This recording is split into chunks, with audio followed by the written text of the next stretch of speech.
로마서 7장 1절에서 6절, 우리 지난 시간까지 6장을 봤고요. 7장 1절에서 6절까지만 제가 읽겠습니다. 형제자매 여러분,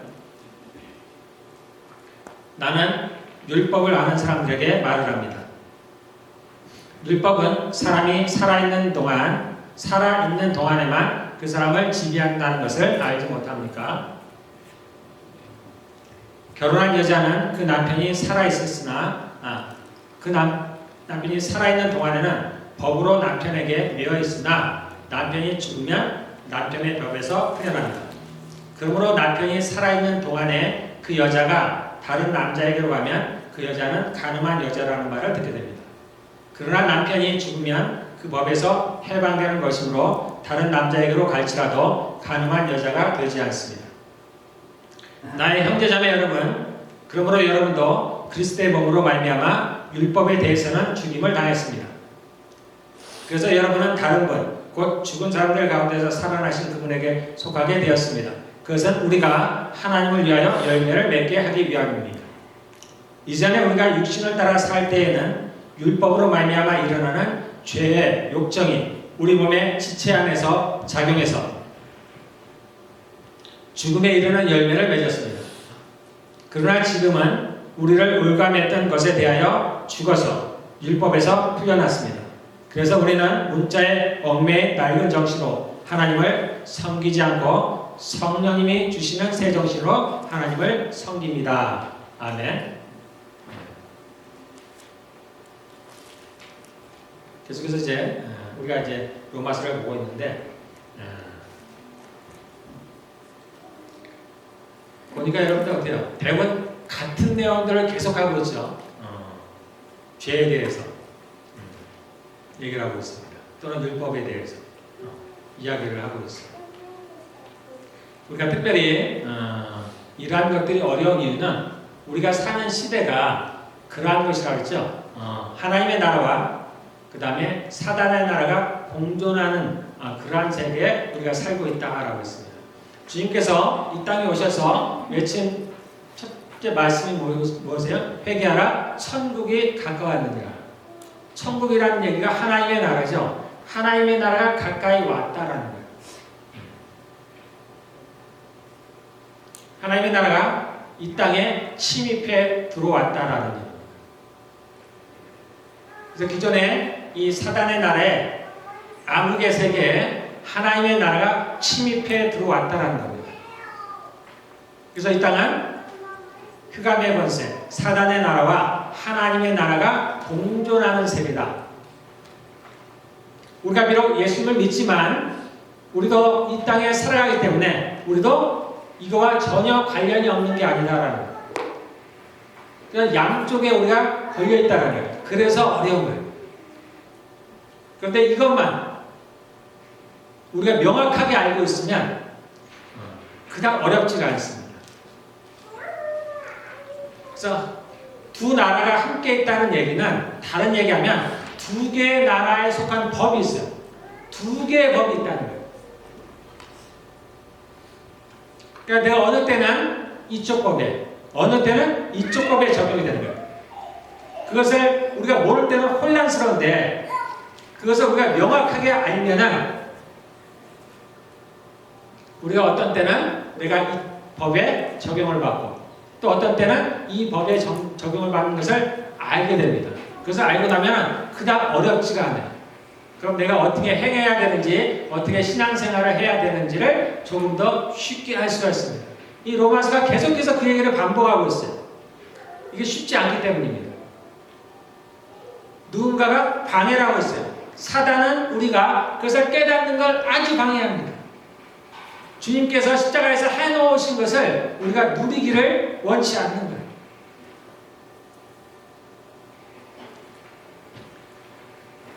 자, 이 7장도 비슷한 얘기를 하고 있어요. 계속해서 합니다. 자, 형제자매 여러분, 나는 율법을 아는 사람들에게 말을 합니다. 이 율법을 아는 사람들에게라는 얘기는 지금 로마서는 로마에 있는 사람들에게 전하는 거예요. 거기에는 유대인들도 있고 이방인들도 있죠. 그래서 율법을 아는 사람이라는 얘기는 유대인들 혹은 이방인이어도 법을 아는 사람들. 그들에게 하는 거예요. 또는 우리에게도 하는 얘기입니다. 우리도 이미 율법을 알고 있죠. 법을 알고 있습니다. 그러니까 법을 아는 우리들에게 이야기를 좀 한다는 얘기예요. 율법은 사람이 살아있는 동안에만 그 사람을 지배한다는 것을 알지 못합니까?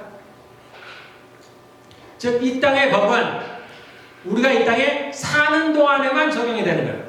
우리가 죽어서 천국에 가든 지옥에 가든 이제 이 땅의 법은 우리와 상관이 없어요. 거기에는 또 다른 법이 있는 겁니다. 마지막 심판 때에는 그러면 무슨 법을 가지고? 이 땅의 법을 가지고 우리를 심판하는 거예요. 우리가 이 땅의 법을 가지고 이 땅에서 살았기 때문에 그 법으로 우리가 심판을 받는 거예요. 그 심판이 끝난 이후에는 천국을 가든지 지옥에 가든지 그때 그 나라에 해당하는 법에 또 법 아래에서 살게 되는 겁니다. 그래서 우리가 살아있는 동안에는 이 율법에 매여 있다는 거예요. 이 법대로 살아야 한다는 거예요. 다르게 얘기하면 이 법을 지키지 못하면 불법이 돼서 그에 합당한 대가를 치르게 된다라는 겁니다.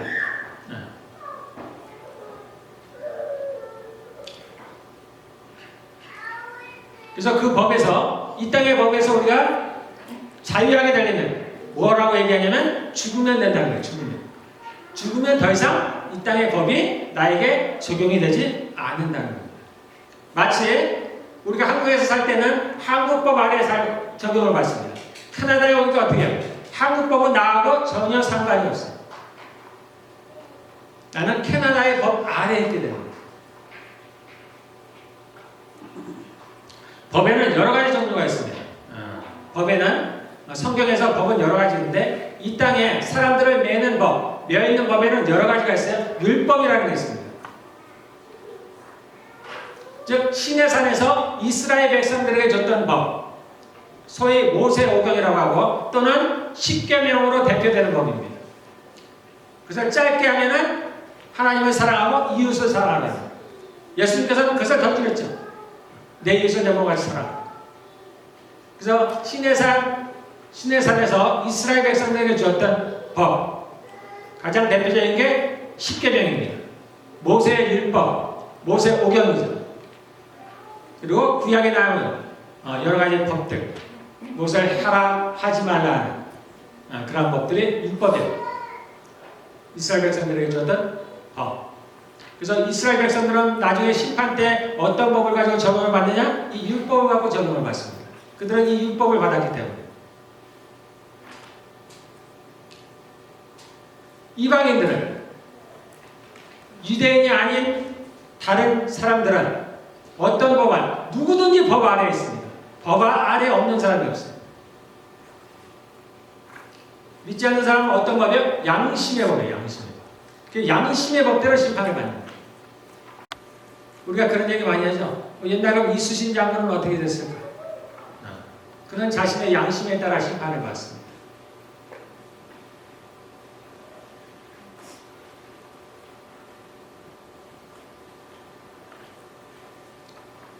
그런데 우리 이제 예수를 믿는 사람들은 여러분들 이제 마태복음에 보면은 그 유명한 게 뭐냐면 산상수훈이라는 거예요. 산상수훈. 산상수훈에 보면은 이전에 모세 율법과는 다르게 말씀하셔요. 거기에 뭐라고 말씀하시냐면 너희가 율법에는 뭐라고 되어있어요? 다른 사람을 죽여야만 살인자죠. 근데 예수님께서 뭐라고 말씀하시냐면 너희가 누구를 미워하기만 해도 살인하는 것이다. 살인죄라라고 얘기합니다. 예전에는 직접적으로 어떤 사람들과 간음을 해야 간음죄가 성립이 됩니다. 그런데 예수님께서 말씀하시기를 너희가 마음의 음욕만 품어도 간음죄다라고 합니다. 그래서 더 강화된 엄격한 법을 적용합니다. 또 성경이 말하기를 우리가 율법에서 자유하게 되었지만 그러나 우리가 법 없는 자가 아니다. 우리도 법 아래에 있다 얘기합니다. 무슨 법 아래? 그리스도의 율법 아래에 있어요. 그는 모세 율법이라고 얘기하면 그리스도의 율법이 있어요. 그리스도의 법. 이 산상수훈이 그리스도의 법입니다. 그러니까 우리는 예수님을 믿는 우리는 어디에 그러면 어느 법 아래에 있느냐? 그리스도의 법 아래에 있어요.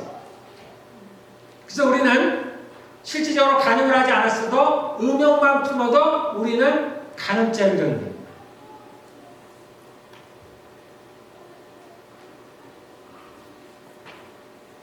예, 우리는 그거에 따라서 심판을 받아요.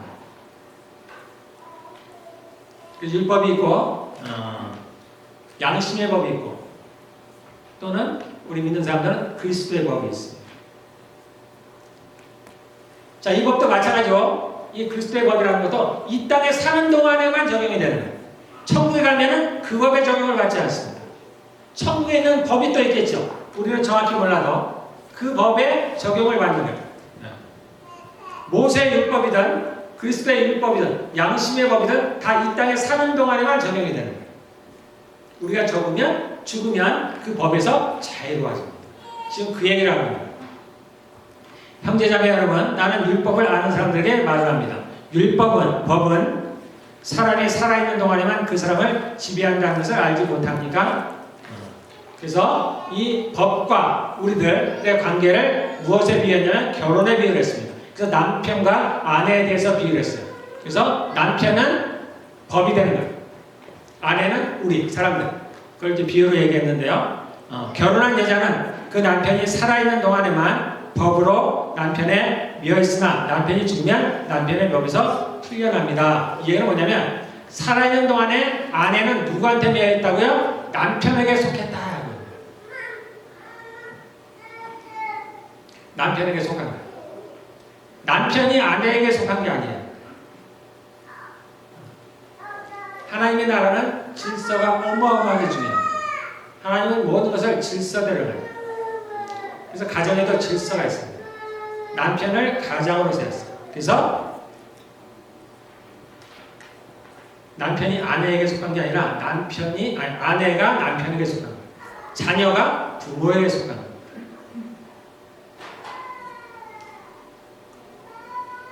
그래서 그 아내가 남편에게서 자유로워지기 위해서는 우리는 요즘은 이혼을 너무 쉽게 하지만 이혼이라는 거 하나님께서 전혀 우리는 하나님께서 뭔가를 막 허락하셨다.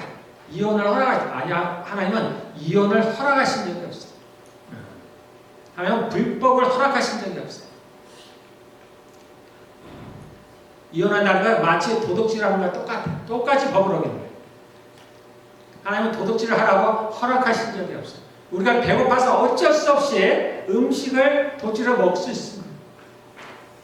저희가 그렇게 행하는 것이 하나님께서 우리에게 그것을 하라고 허락하신 적이 없어요. 이혼은 하나님께서 허락하신 적이 없어요. 이혼은 불법이에요. 딱 한 가지 예외는 있습니다. 그는 아내든 남편이든 간음을 했을 때. 그 외에는 안 됩니다. 성경에 나오는 거죠. 그래서 아내는 남편에게 속했다. 그래서 아내가 남편에게서 자유로워질 수 있는, 즉 다른 남자에게 시집갈 수 있는, 자유로워진다는 건 그 얘기예요. 다른 남자에게 시집갈 수 있는 유일한 길은 남편이 죽으면 된다.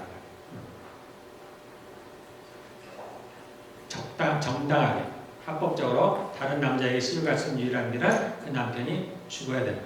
죽으면 이제 그 아내는 남편에게 더 이상 속해지지 않아요. 그러므로 자유가 됩니다. 그러므로 다른 남자에게 자유롭게 갈 수가 있어요. 마찬가지로 우리가 자유하게 되기 위해서는 아까 뭐라 했어요? 율법이 죽으면 돼요. 율법이 죽으면 아까 남편이 율법이라 했죠? 율법이 죽으면 아내가 자유로워지듯이 우리도 자유로워집니다. 지금 그 얘기를 하고 있는 거예요.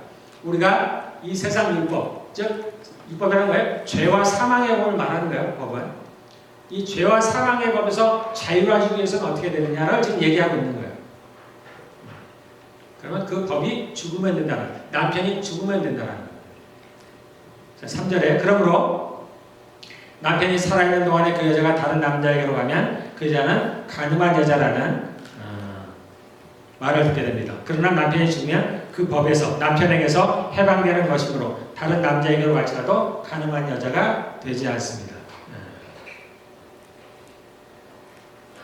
그래서 이혼을 해도 우리는 남자와 여자가 아내와 남편이 평등하다고 얘기를 합니다. 근데 그렇지가 않아요. 하나님은 달라요. 남자를 장으로, 그 가정의 장으로 썼어요. 더 높다고 해요. 그래서 똑같지가 않아요. 여자의 머리가, 남자는 여자의 머리가 돼요. 이것은 마치 뭐가 같냐면 예수님이 남자의 머리와 같은 거예요. 같지 않다는 거예요. 이게 작은 것 같은데 어마어마한 거예요. 이 마귀는 어찌하든지 하나님 만드신 질서를 깨는 거예요. 그래서 이혼을 해도 아내는 어떻게 해요?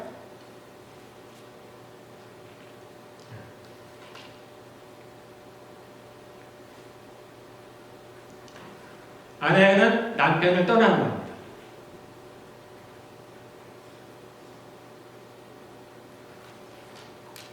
남편은 아내를 버리는 거예요.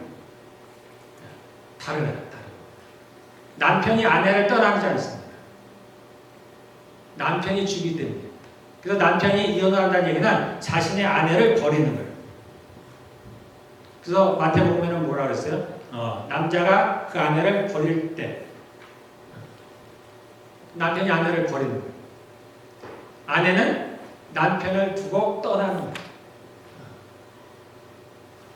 우리는 이것을 이제 이혼이라고 합니다.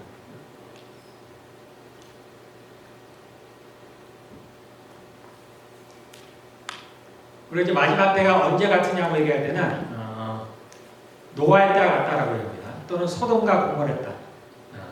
우리가 이제 마지막이 이제 얼마 안 남았다고 얘기하는데 그때가 언제 같으냐고 얘기할 때는 보통 노아의 때 그리고 소돔과 고모라의 때가 같다라고. 노아의 때든 소돔과 고모라의 때든 그때 성행했던 게 뭐냐면 성적인 범죄가 아주 심했죠. 그래서 다른 육체를 줬잖아요. 다른 육체. 보통은 남자가 부모를 떠나서 아내와 하나가 되는 거예요. 남녀가 결혼, 이게 정상적인 아주 질서가 있는 거예요. 근데 그 질서를 벗어나서 남자가 남자예요. 또는 여자가 여자. 심지어 천사가 되고 그런 관계를 맺게 돼요. 그래서 무질서예요. 그래서 그렇게 하나님께서 그렇게 심판하실 때는 그 무질서가 아주 극에 달했다는 거예요. 노아의 때도 그렇고 소돔과 고모라의 때도 그렇다는 거예요. 그리고 그걸 보면서 알 수 있는 건 이제 마지막 때가 될수록 그러한 질서들이 깨어진다. 그래서 동성애는 하나의 죄에 불과해요. 그런데 왜 그게 크게 이슈가 되느냐? 마지막 때에 나타나는 현상이에요. 어떤 걸? 질서를.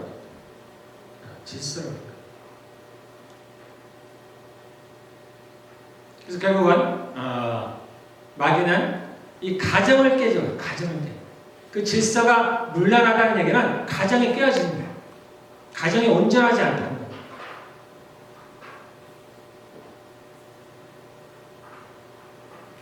그래서 지금은 우리가 마지막 때라고 얘기합니다. 마지막 때의 특징이 질서가 깨지는 거라 그러죠. 그래서 이런 성적인 질서들이 깨집니다. 그리고 더 나아가서 이제 더 마지막 때라는 근거가 되는 게 뭐냐면 가정이 깨어지고 있다. 가정의 질서가 무너지고 있다. 가장이 더 이상 가장의 자리에 서지 못하고 있다는 거예요. 그래서 그 아내가 남편의 머리가 되어버렸다. 또는 남편과 동등하게 되어버렸다. 자녀가 부모와 동등하게 되어버렸다. 질서가 깨어지고 있다. 이게 마지막 때의 특징. 하나님은 가정을 세우셨다 그랬죠? 아담과 하와를 만들어서 가정을, 천국에는 없는 거라 했어요. 가정을 만드셨어요. 그래서 이 가정을 통해서 질서를 세우는 거예요. 그것을 배우고 그리고 하나님의 형상을 닮아가도록 하는 거예요. 그러니까 마귀는 어찌하든지 가정을 깨는 거예요.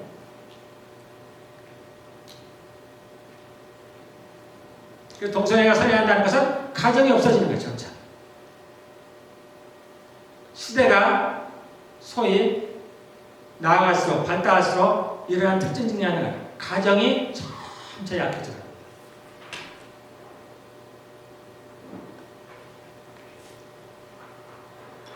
그래서 그 관계들이 아주 약해져.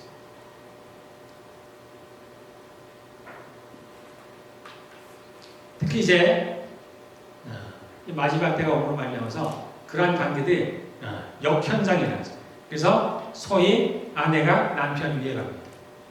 남편의 머리가 돼요. 우리는 이것이 심하니까 지금은 거의 자연스럽게 받아들입니다. 이것을 희화화해서 개그의 소재로 삼는다든가 웃음거리로. 남편의 웃음거리로 남편을 떨어뜨리죠. 남편을 무시하고 가볍게. 아이들이 부모의 말에 순종한다는 건 굉장히 어려운 시대가 됐어요. 아내가 남편을 공경한다? 지금은 말이 안 된다고 생각하죠. 그러나 하나님의 말씀은 동일합니다. 몇백 년 전만 해도, 심지어 100년 전만 해도, 가깝게 50년 전만 해도 이거는 어려운 일이 아니었어요. 아내가 남편에게 순종하고 남편을 공경한다는 게 어려운 일이 아니에요. 그때는 이것을 강조하지 않았어요. 반대로 뭘 강조하냐면 남편이 아내를 사랑해야 된다는 걸 강조해요.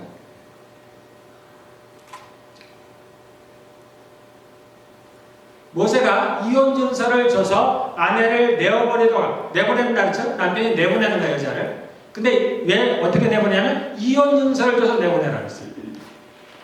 예수님께서 오셔서 원래는 그렇지 않다. 그런데 너의 완악함 때문에 모세가 그걸 만든 거다. 왜냐면 남편들이 하도 여자들을 쉽게 내보내니까. 쉽게 버리는 거예요. 그래서 이혼 증서를 써서 보내라는 거예요. 증서를 써요. 거기에다 이 아내를 내어보낼 수 있는 사유를 적으라는 거예요. 분명한 사유를. 전에는 그냥 막 내보냈어요. 하찮게. 아내도 한 사람이 아니었죠. 여러 아내를 두니까 그냥 내보내는 거예요. 나의 마음에 안 들면 그냥 내보내는 거예요. 심지어 사고 팔고 하는 거예요. 그래서 모세가 그렇게 하지 못하도록 이혼 증서를 주라고 합니다. 너 아내를 내보냈으면 내보내는 사유가 뭔지를 분명히 여기다 작성을 해. 그래서 웬만하면은 그렇게 하지 말도록. 근데 이제 예수님 당시에는 반대가 돼서 그것을 악용한 거예요. 악용해서 사유만 있으면 내보내도 된다라는 거예요. 그래서 아주 가벼운. 옛날에는 그래도 사람들이 인정할 만한 어떤 무거운 사례가 있어야 돼요. 근데 예수님 당시에는 이제 사람들이 그것을 악용하다 보니까 아주 작은 거. 우리도 옛날에 7거지 이야기라는 게 있었죠. 아내가 이런 말을 못하면 아내를 내보낼 수가 있어요. 이스라엘은 더 심했습니다. 그래서 밥을 못해도 쫓겨나요. 그 이유로. 설거지를 한번 잘못했다? 쫓겨납니다. 내보낼 수 있어요. 그러니까 자신들의 편리해서 이유를 막 만들어내는 거예요. 성경에는 뭐냐면 수치되는 일이 발견되면이라고 나와있어요. 수치되는 일. 그 수치되는 일이 명확하지가 않잖아요. 그러니까 임의로 만들어내요. 아주. 그러니까 아내를 마음대로 버릴 수 있도록 자신들이 마음대로 법을 만들어요. 법을 악용하는 거죠. 그래서 과거에는 남편에게 훈계를 해야 돼요. 아내를 사랑해야 됩니다. 아내를 귀하게 해야 됩니다. 아내를 자신의 몸처럼. 얼마 전까지만 해도 그랬습니다. 근데 지금은 바뀌었습니다. 지금은 아내들한테 얘기해요. 그만큼 악해졌다.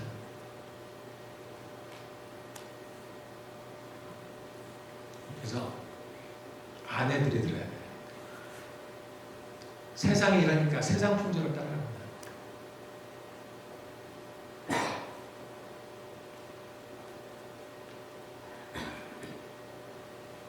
세상에는 능력이 되야죠.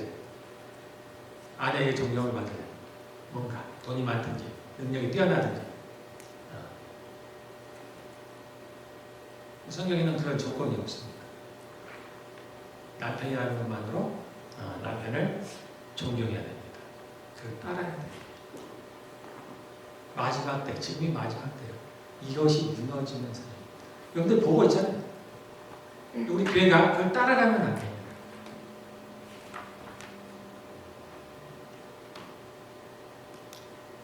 저도 이 시대를 살아가는 사람으로서 주변에 듣는 이야기들 있잖아요. 이러한 것을 얘기한다는 게 굉장히 어려워요. 그러한 시대예요. 그러한 시대. 그러나 진리예요. 그리고 그것이 가정을 지키는 길입니다. 여러분 믿음을 지켜서 뭘 해요? 기도를 참 다른 거예요. 다른 거. 기도를 해야 돼요. 뭐 성경은 다른 거예요. 다른 거. 하나님 말씀 순종해야 됩니다. 기도하는 거 어렵지 않아요. 어려운 거 아닙니다. 성경 읽는 거 어렵지 않아요. 마음으로. 그러나 남편을 공경한다는 게 어려운데 그걸 해야 돼요. 내가 신앙이 좋다? 그걸 하시는 거예요. 그걸 빼놓고 다른 것만 하는 거죠.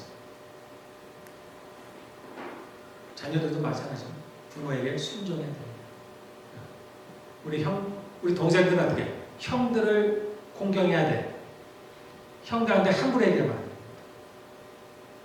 가르쳐야 돼, 부모들이. 혼을 내야 됩니다. 형들은 어떻게 해야 돼? 동생을 사랑해야 돼. 잘.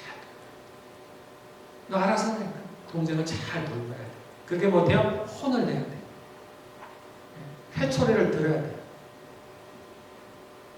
왜 자녀들을 혼내지 않으려고 합니까? 왜 방치하세요? 이건 세상 풍조잖아요. 세상 풍조. 자녀를 왕처럼 모십니다. 저희 교회는 그렇게 가지 않습니다. 절대. 그래서 새머리 앞에 일어나야 돼요. 어른을 공경합니다. 나이 드신 사람을 보면 깍듯이 돼야 돼요.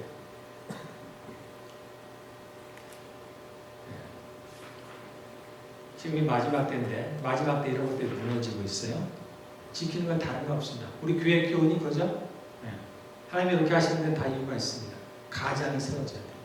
가정을 지키는 건 누가 맡겼느냐? 남편에게 맡겼어요. 아버지에게 맡겼습니다. 남자가 가정을 지켜야 돼요. 아내는 돕는 거예요. 남편이 그 일을 할 수 있도록 아내가 도와야 돼요. 그래서 함께 가정을 지켜나가야 돼요. 다른 방법으로 하려고 하지 마세요. 성경대로 이렇게 하시길 바라겠습니다.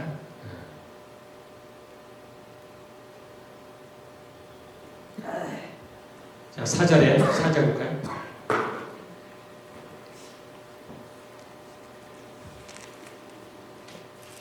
나의 형제자매 여러분, 그러므로 여러분도 그리스도의 몸으로 말미암아 율법에 대해서는 죽임을 당했습니다.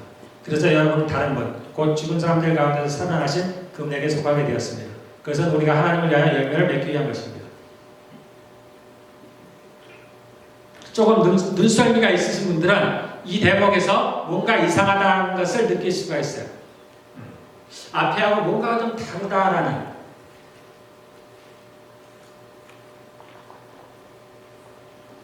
자, 앞에 이런 우리 법과의 율법과의 관계로서 누구의 예를 들냐면 남편과 아내의 예를 들었습니다. 그리고 남편이 거기서 자유해지기 위해서는 어떻게 된다 했어요? 남편이 죽어야 된다 그랬죠? 근데 4절에 보니까 어떻게 해요? 율법에 대해서 누가 죽는 거예요? 내가 죽는 거예요. 율법이 죽는 게 아니라 내가 죽는 거예요. 아까 비유대로 하면 남편에 해당되는 게 율법이죠. 그럼 율법이 죽어야 돼요. 그래야 그 안에 내가 자유화해지는데 지금 여기에 보니까 어떻게 해요? 율법이 안 죽죠? 율법에 대해서 내가 죽는 거예요. 내가. 네.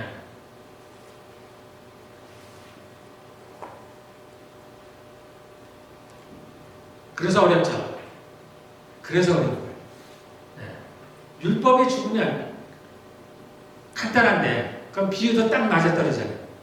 율법에서 죽었으니까 내가 자유롭고 나는 이제 그리스도의 법에 속한 사람. 그래서 그 법만 따르면 되는데 율법이 죽는 게 아니고 내가 죽어야 되는 거예요. 율법은 살아있다는 얘기예요. 내가 죽어야. 근데 나도 살아있어. 나도.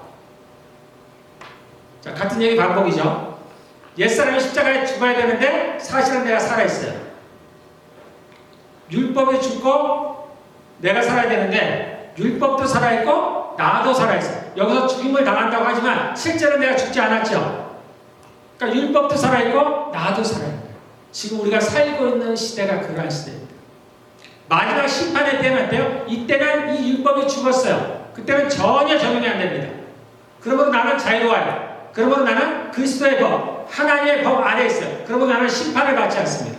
그래서 내가 죽은 이후에 일어나는 일들이에요.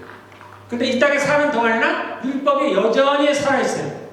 율법이 죽어야 내가 자유로운데 율법도 살아있어요. 그래서 어떻게 해요? 율법이 살아있으니까 어떻게 해요? 내가 죽는 거예요. 내가. 그래서 내가 죽으라고 말하는 거예요. 어쨌든 둘 중에 하나는 죽어야 분리가 되는 거예요. 자유로. 근데 실상은 어떻게 해요? 내가 살아있죠. 율법도 살아있고 나도 살아있어. 그러니까 뭐라고 얘기해요? 죽은 줄로 여기라 라고 얘기하는 거예요. 죽은 줄로 여기라. 죽은 줄로 여기라니까 그것도 헷갈리는 거예요. 살았는데 어떻게 죽은 줄로 여기라. 근데 여러분들 이 말의 의미를 정확히 알면 그다지 어렵습니다. 자, 이 얘기는 다른 얘기가 아니에요. 이 율법이라는 얘기는 죄와 사망의 법을 말하는 거예요. 죄를 지으면 죽는다는 얘기고, 다른 남편에게 간다는 얘기는 다른 법 아래에 있게 된다는 거예요. 다른 법은 뭐예요? 생명의 성령의 법. 내가 어느 법 아래에 속해 있느냐는, 내가 이 법 아래에 속해 있으면, 죄의 법 아래에 속해 있으면 내가 죄인이죠. 여러분들이 죄를 지었죠? 그러니까 우리는 죽어요. 우리는 감옥에 가는 거예요. 지옥에 가는 거예요. 그런데 우리가 여기서 살아나기 위해서는 어떻게 돼요? 우리는 이 법 아래로 가야 돼요. 생명의 성령의 법 아래로 가야 돼요.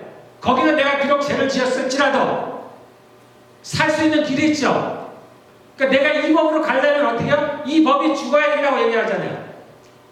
율법이 죽어. 남편이 죽으면 내가 자유로우니까 갈 수 있어. 그러니까 내가 자유롭게 이제 생명의 성령의 법 아래로 가려고 하면 죄와 사망의 법이 죽어야 되는데 실상 죽지 않았다는 거예요. 지금 우리가 사는 이 땅에서는 두 개의 법이 공존하고 있다는 거예요.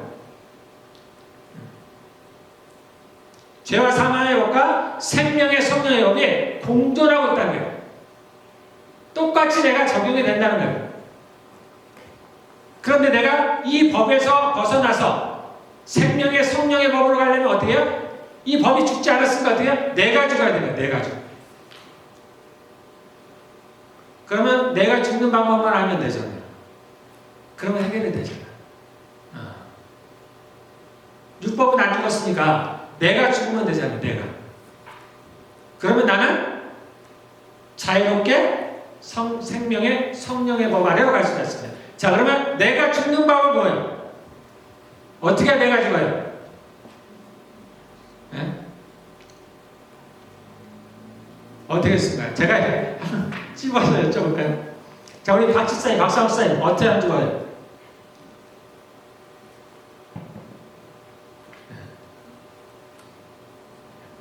자, 옆에 박선영 집사님은 어떻게 하면 내가 죽습니까? 네? 어떻게 하면 내가 이 법 안에 들어갈 수 있어요? 자, 송광희 목사님. 회개하면 된대요. 회개하면 이 법하고 나하고는 상관이 없다니까 이제. 내가 이 법에서 죽는 게 회개하는 방법이에요. 회개. 예수를 믿고 회개하는 거예요. 그러면은 죄와 사망의 법은 나하고 관계없어요. 내가 죽는 거예요. 죽어. 그게.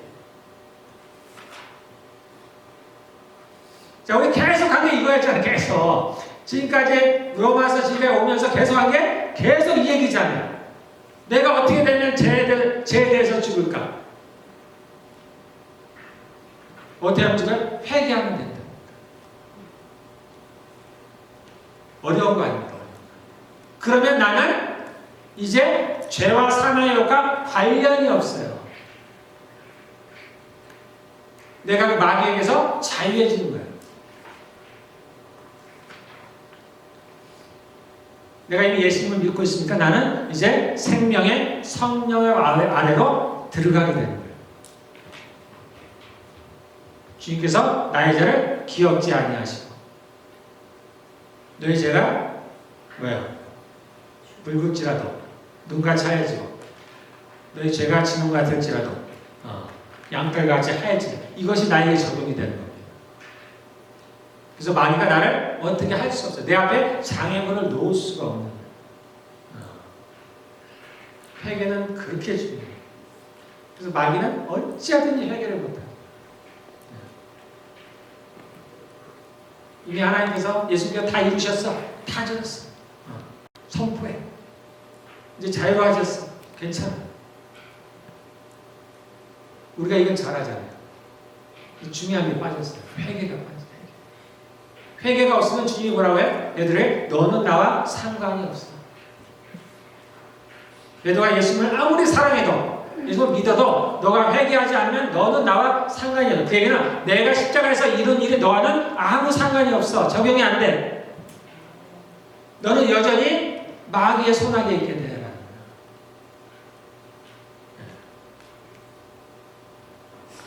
어렵지 않습니다. 쉬워요. 회개하면 됩니다. 그러면 나는 더 이상 율법 아래에 있지 아니하고 은혜 아래에 있게 됩니다. 똑같은 얘기예요. 다 같은 얘기입니다.